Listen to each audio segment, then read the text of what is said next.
Welcome to Spiritual Connection. I'm your host, Katie Augustyn.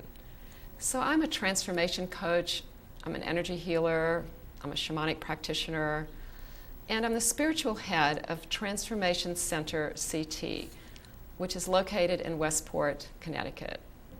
So at the center, we do various workshops, we have trainings, retreats, we also do individual sessions, healing sessions, and coaching. In addition, now, once a month, on the fourth Wednesday evening of every month, we have satsang.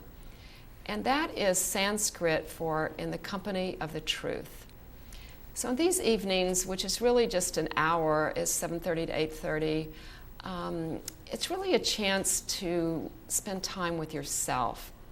We do meditation and chanting. It's just a beautiful, very transformative experience.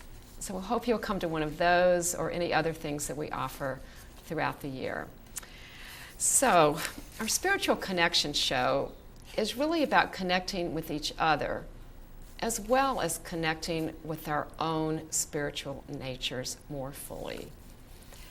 And you know that I have a different guest every week, and it's really great for y'all to hear about the guest, what they do, what they're up to, their spiritual journey, so you can learn more about yourself that way. So thank you for joining us tonight. And my guest tonight is Tracy Hoffman. Welcome to the show, Tracy. Thank you, Katie. Thank you for having me. Yeah, I'm glad it worked out. We've been trying to get you on for a while, haven't we? Yes. Yes. And so I want to tell you a little bit about Tracy to our audience, because they don't know you, even though I've known you for almost 20 years or so, at least 20 years. At least. So Tracy is a Feng Shui guru, and since 1996, she has been practicing, studying, and mastering the art of science of Feng Shui. So you've been at this for quite a while. And Tracy has 4 children who are all adults now. Yeah. And she was born and raised in Florida, but she moved to Connecticut in 1985. Yeah, that was a while ago. Yeah, I guess I was in New York at that time. So, like I said, I met Tracy shortly after I moved to Connecticut to Westport in 96. Yeah, we got to know each other, I guess, through the schools. Through Gifted. I was doing a Gifted consortium, and you had just moved, and you're like, what do? I have a gifted child. What do I do? Yes. So yeah, that's right. Sent you on and look at you now. Yeah, then I started advocating for Right. gifted and talented children through the Connecticut Association for the Gifted. And I have to say, I'm going to toot my own horn just a little bit before I get back to you, because it just dawned on me. This year, I'm getting the award for the 2019 Friend of the Gifted. Congratulations, and you deserve it, because you've worked really hard and really long, and it's been needed. Yeah, I in volunteered Connecticut. with them for over 20 years. Congratulations. Thank you. And now I'm retiring from that and doing this. It's a good transition. Yeah, so we know each other for a long time. We kind of lost touch when our kids were growing up, and then we reconnected recently when we were in the seminar with the Landmark Worldwide. Right. And that was a great experience to be part of that. Yeah, Right. yeah. And it's been exciting for me, because this got born out of that. So Yeah. So your whole business. So I want to hear first, All right. before we talk about everything you're doing now. I know we're going to get. Let me interview you, Katie. Yeah.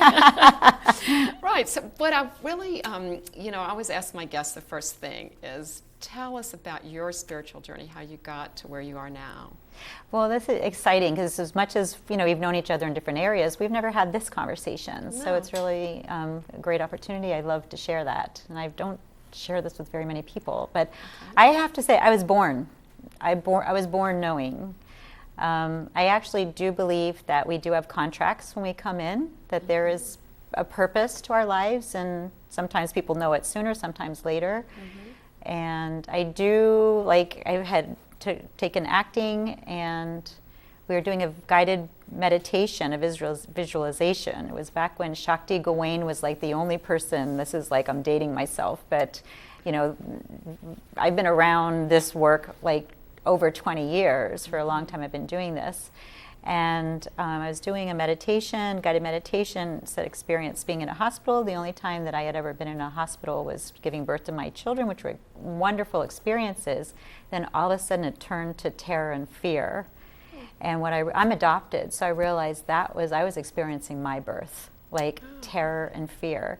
And I kind of, since then, like it's funny for what I do with Feng Shui and everything, for the areas I've been into in terms of spirituality and what I've experienced and seen in terms of almost otherworldly, I'm a very skeptical person. It took me a long, long time to believe it. Even myself, once I started practicing Feng Shui, it was like I had to see it again, show me. But I do remember like kind of putting my hands on the walls of the birth, like going, no, like I did not want to. I think I resisted like coming in. My life's been very challenging. You know, you transform that into opportunities. Like Feng Shui is about transformation. The work we've done with Landmarks is about transformation. But so it started there. I think I started with a big no. And I do remember like 8 or 9 years old, like just knowing that the stars, the earth, and we are all made of the same stuff, like the periodic table. And, you know, watching going to the moon, and, you know, it's all the same stuff. So if it's all the same stuff, there has to be a connection, you know?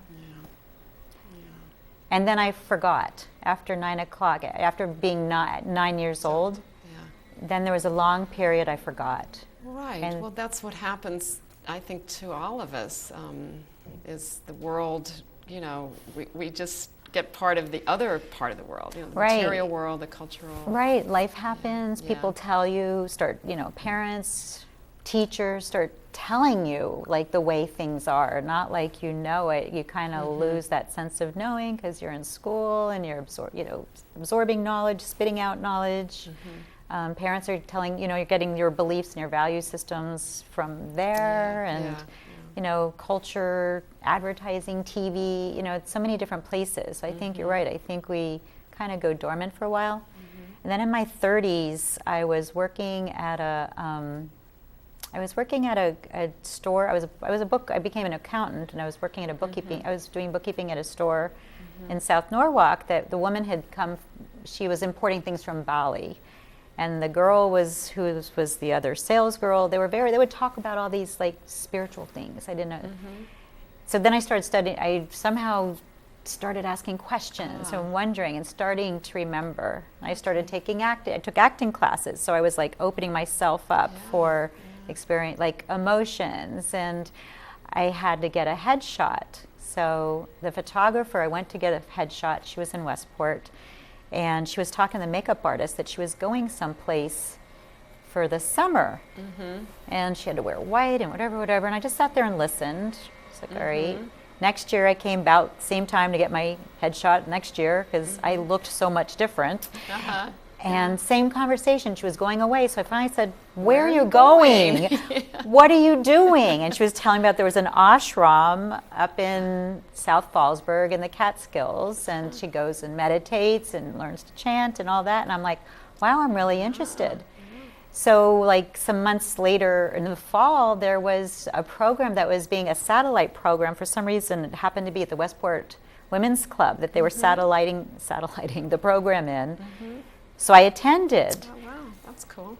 And the outside, it was like sunny, it was beautiful outside. And when I went in and to the room, and you really couldn't see any, you know, I think the curtains were down and this program was being satellite, and we were chanting, meditating. My eyes were closed, and then all of a sudden I had my senses were heightened, and the smell of rain. I was like, I opened my eyes, and it's like, there was no reason I would have known it was raining, and it rained. I was like, wow. So I started chanting and meditating. And this is like in the early 90s, 1990s. I discovered yoga back when I came home from the South, and it's like you couldn't find a yoga class, like nowhere. You could not find a yoga. Now they're on every corner and two. But you know, I was alone. There was not a lot of people, so I had this all kind of to myself. I didn't know what to do with it, but I was exploring. And at the same time, I was got pregnant with my third child. We needed a bigger house. We found a house. There was like all these problems. I heard at a dinner party somebody said something about Feng Shui. I'm like, okay, we'll fix it. So I went and bought a book. It was called Feng Shui Made Easy. Okay. It was the only book at Barnes & Noble on Feng Shui. And it was not easy. Oh, wow. It was like so reading you taught Chinese. Yourself, basically. No, what happened is I closed the book, and the author's name was William Spear, and he was in Litchfield, Connecticut. So I called him. Wow. He came. And I had this really bad feeling about this house. It was only 8 years old, and the building inspection was poor. I had sold real estate. That was our 6th house we had bought and sold. I never saw a poor building inspection. So he came, and he's like, for reasons that was a Feng Shui kind of thing, I get called Shachi. There was a house that was being built in the back of the property, not a big backyard, but it was shooting. The corner of the house was being sited, and he said, after he was evaluating the house, he's like, don't buy the house. I'm like, what do you mean don't buy the house? Like I said, I'm a natural born skeptic. I don't believe anything unless you show me again. So we went out on the deck, and he pointed to this corner of the house that was being built. Mm-hmm. And there was this whole row of big green evergreen trees. I mean, this house only was 8 years old, and it was in terrible condition, which made me just like really uncomfortable. And in some respect, I knew, like when he said, "Don't buy the house," like kind, because I mean, but I needed to explain it. Mm-hmm. So, of all this row of green trees, there was one that was dead. It was right off the point. And literally, in that moment, it was like I've heard priests say they had the calling. Yeah. The skies parted. I swear this happened. I heard the angels singing, and I was like, there's something to this. I'm like, can I study with you? And he was not taking students, but a couple months later at Wainwright House, which is in Rye, it was like a kind of open center. A guy came by the name of Roger Green, and I took a class with him, and it blew my head off. I feel like I stepped into a world that I did not know existed. Like, they're talking about heavenly stems and earthly branches. It's like, what are they talking about? And then 6 months later, I always was fascinated because I had started going up and chanting and meditating at this ashram, which was Hindu oriented. So I was fascinated with India. And 6 months later, he was having a study tour to India, studying Vastu Shastra, which is actually the origins of Feng Shui. But so that was the beginning of this journey, and just one thing always just kind of leads into another.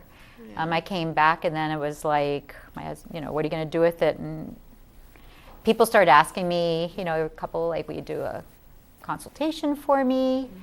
And I just kept studying it more. What I learned mostly about in India, I didn't necessarily learn I would not call myself a Vastu expert, but what I learned is about energy, because back then, this is like over 20 years ago, it was more polarized in terms of east was east and west was west. Like, we were very material, they were very spiritual, and there was not a lot of technology. They were, you got receipts by hand with carbons. And I remember those days. So, but I learned about energy. Like, I would go to the temples, or like the beggars in India, there was no personal space. And as soon as you got off a bus, like a bunch of American-looking people, the beggars would come, and it terrified me. So I would like kind of just somehow make myself go invisible, and they wouldn't bother me. They would go to everybody else. And I started learning just kind of how to manipulate energy, this world of energy. And really, like spiritual connection, I think spirit to me is energy. Like, it is just energy. Spirit is energy. It's whatever you want to call it, whether you call it God, higher power, chi, life force. And I think what I've become a master, and I do not have a problem calling myself, because guru, really what it means is teacher. Like, we always kind of have this revere for guru, and even when I started, it's like, it just means teacher. I think I could teach when I work with people, I really want to teach. I'm teaching as I'm. Well, in some cultures it means one thing, and others another thing, has a different elevated meaning. But, it has, but the word itself. Well, can you, for our audience who may not be that familiar with Feng Shui, I think everybody's heard of it, but could you just maybe talk a little bit about the origins and what it is exactly? Well, yes. I mean, Feng Shui, there is no exactly, that's the nature of Feng Shui. Okay. It's because Feng Shui means wind and water. Okay. So what is that? To me, those are elements for transformation. So if you think about it, the most powerful elements that move, can dig into mountains sure. and transform. hurricane. I mean, to the extreme, you've got tornadoes and floods and that's wind and water. So it is about transformation. And one of the iterations of Feng Shui before was called San Kai, which that's a Chinese version of it, which means heaven and earth. Okay. So basically, it's like there's heaven part. So there's the spirit. We're human beings having human experiences, getting information from the heavens, grounding it to the earth, and coming back up. So really, the whole point of a body being here is to have a clear channel, like how eat clean and extra, keeping a clear channel, and for our spiritual selves. Right, but also to ground it. Like I spent a lot of my time, my lifetime on this earth, kind of dwelling around in the spirit world and not really grounding. So you have to, but you need both. You have to be, ground it, and then bring it from the ground back up. And so there's 3 different things I look in that I use for tools. Like I said, it's an art and a science. So if I do a consultation for somebody, what I do is I take a Chinese astrology chart, because I do believe there's a map. Like everybody has like a life map. I call it like a river of life. And in this Chinese astrology chart, you can kind of see it, or at least see a lot of information. Then I ask 3, because that's like the heaven part. So there's divine but we still can change things. There's also the earthly part, which is, what we want in terms of, what do we choose. So I ask 3 questions when I do a consultation. Basically, where are you now? Kind of like MapQuest. You have to know where you're starting from to know where you want to go. So where are you now? Where do you want to go? And the third is, what are your dreams? Because really, energy wants to move towards our dreams. Our dreams are not they're not like when people have dreams, and they're not sleeping. I don't mean like when you go to sleep. No, dreams, like, what do you dream? What do you yearn for? Like, what are your dreams? So do you think that's coming from your higher self? Yeah, that's, I think, part of that contract that we're born into. Those yearnings and those dreams are, what wants to get fulfilled in this lifetime. And I think that's the part that a lot of people either forget or are not aware of. So it's great to ask that explicit question, because it helps people go back and uncover that if they need to. Sometimes that's like the best part of the consultation, for them to even find that. And then our environment is matching really the environment. The reason why people think Feng Shui is, moving a chair or the window or the, what painting, because it's our physical environment. In a space, they're all clues telling the chi, directing chi where to go. But it always, like for me, when I'm working with somebody, it's really about the person. Like I spend much more time analyzing the chart, sitting down, talking to them, where their dreams, and then, where in all the different areas, there's something called the bagua, which is like the map. And that's the third part that I use is a map, which you overlay kind of on the blueprint of the house, and it gives you different areas of the life areas. There's 2 different forms of Feng Shui. Some people use it's called BTB, and that's you take this map and you kind of overlaid it with orienting it from the front door. I'm what's called compass school, because that's also, again, I went to India to study the origins. So I feel like I like to go to the source of things and really get what it was all about. And that was based on the Rig Vedas, which were scriptures from 10,000 years ago, which, like I said, it was the origins of India, because it was actually started with how to build the temples and how to build the important buildings. It was sacred geometry. Oh, I gotcha. I didn't know that. But I like to use it for today. Like, okay, who cares? We're not building. But, but how is that useful for today's information? And that's what I extrapolate and use that. So it's carried through. I mean, it's translates well from ancient times into our current life. Because we're still humans. I was about to say, a lot has not changed. I mean, there's technology, but not a lot has changed in terms of human design. Like, that's a whole other show. We can go off of what's, out there with the, the nanochips and all this other stuff, but still, regardless, we're still humans. And, we haven't, you're right, we have not evolved that much. No. So the environment's important, though, because what I do is create the environment that's going to support what their person is up to. It's like who they are, what they want.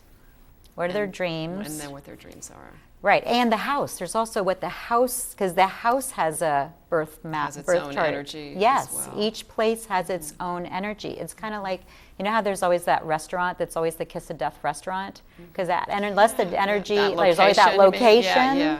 Exactly. Unless something actually changes that energy, it keeps repeating, because the energy just stays and gets repeated. So. Wow. So. Outline, I think you have a little bit, but what are the benefits of having a Feng Shui consultation or session, or is it over a period of time? I guess it's not like a one-shot deal, or is it? Or depends. I do it kind of one-shot deal. Okay. I do it just because I get the information, I can analyze it ahead of time. I come sit down with the person. I just had a client, for instance. Like, people usually, they may not be stuck. I mean, anybody can either move a little faster. We're always I say you're either expanding or you're contracting. There's no such thing as status quo. You're either really expanding or you contract. So we're going to expand anyway. It's just how fast what are you up to, and how fast you want to get there, and where do you want to move things in your life, and I call Feng Shui like rocket fuel. It's going to come in and do a lot of acceleration, and I can see things that other people can't see. And I come up with very simple solutions. Like, for instance, I just had a client for the last couple years. I mean, she's a very athletic, healthy woman, even in her 50s, but still vibrant. She kayaks, very active. You're kidding, 50 is young.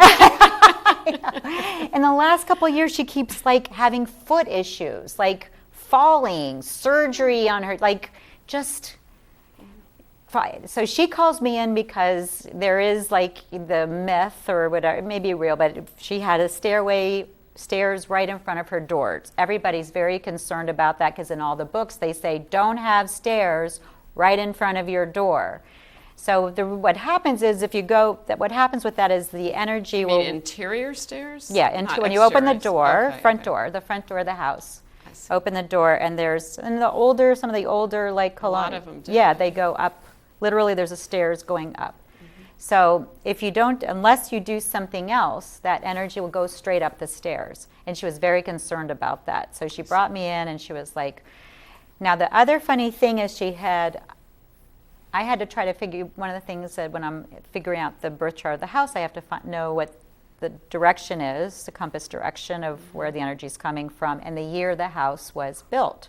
Now, she had construction done 4 years ago. And depending on certain factors, did it change the energy of the house for that particular time period? So her house was built in 1920, but she had work done in 2014. And every 20 years, the energy changes, and that makes a big difference in terms of looking at what's going on in your house. Just like we evolve and things change, as the house, the energy changes as well. So I was asking her questions to try to figure out to find out what age the house was. So I said, well, one of the signs of if you take the roof off your house, and a lot of people do roof work, but they don't necessarily take a whole, the plywood would stay on, so it doesn't change the energy. So you have to find out, was it, how much of the roof was removed?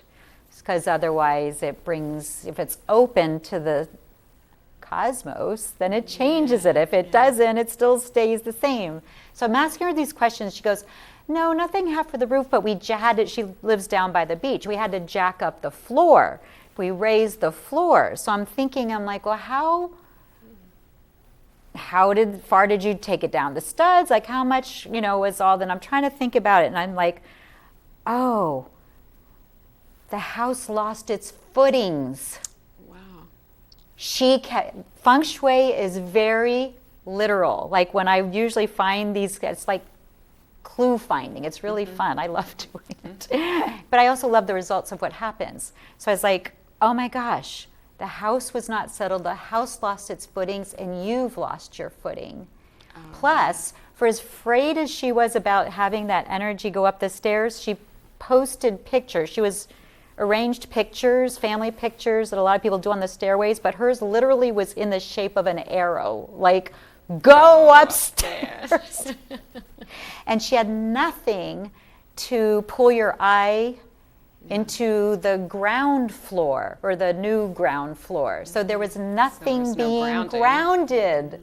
So I was like, okay, we got to take all these pictures down. And I told, we talked about what she could do to start getting, because something, more exciting on the walls, or something to pull your attention to the, and it was also cluttered. So she had to clear. Clutter is never good. That's always stagnant energy. So I was like, okay, you have to clear your clutter here. And one of my statements that I say all the time, that is, where your eye goes, chi flows. So if your eye is going up the stairs, then chi's going up, the energy, spirit, everything we're talking about. So it's like I had to get something to have your eye catch, to move it to the ground floor. So I even told her, but it's not just limited to that. I mean, for me, when I practice, it's because it's your whole being. It's not just your space. I said, you have to learn to walk again. I had her crawl, start crawling, walking around. So you rebuilt her and her house. Exactly, because it's the whole awesome. person. It's not limited. Except for me, when I practice, it could be any suggestion. Whatever it's going to do to get that person, if they're stuck, if the analogy, the river of life, imagining you're in an inner tube, kind of swimming down, and you're stuck on a little rock. It's just put you back in the river to get you moving. So that's where it is, where if you're stuck or not even, or want to get into another, it's just another way to take someone to... Great tool for that. Yeah, well, you mentioned clutter a minute ago, and I know clutter, that was one thing you helped me with 20 years ago, and that was great experience. But don't you do workshops involving clutter? I remember seeing something. Tell us about that. Yes, I do. Thank you. I have one, because I believe clutter is Feng Shui 101. So that's where, you clear your clutter, get a big bang for your buck. Declutter? Decluttering and organizing, because clutter is stagnant energy. It's sticky. It has again, like Evie said, everything's energy, and it has a vibration to it. That's why clutter always piles up. It doesn't just stay by itself. Yeah, it becomes like a magnet for clutter. That's what it feels like. Yeah. And there's a feeling to it. So, there's an energy. When you clear it, you transform the negative into the positive. So, you're changing something that's negative, and once you remove that negativity, it opens up space for positive. And that's basically what I do, the whole premise of Feng Shui. Take a negative, transform it into a positive. Where there's negative energy, you transform it, and that's where all the new energy and vitality comes in.